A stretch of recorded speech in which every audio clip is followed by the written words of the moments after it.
Basically, as you are aware, that the exposition will be conducted from uh, November 21st to January 5th.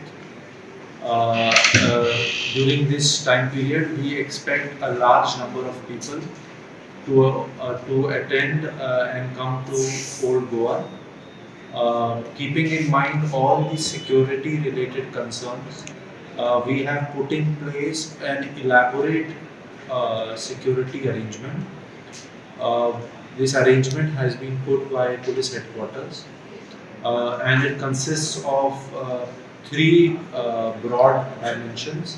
One is the inside the venue, which is being provided by the security unit.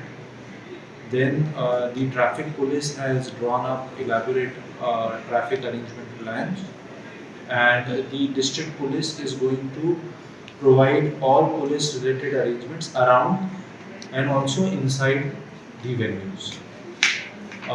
In total, around 1,000 police personnel will be doing duty from the district police on one particular day.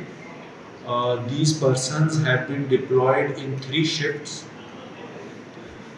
Sufficient number of police inspectors, police sub-inspectors and DYSPs have been deployed to supervise all these men. We've also, with the help of PWD, constructed watchtowers, sand bunkers, and around 400 CCTV cameras have been put in place. A control room for CCTV cameras has been set up. On our request, PWD has also put up large number of signages at key places specifying what is allowed, what is not allowed inside the venue. Parking and no parking places have been, signages have been put regarding that also.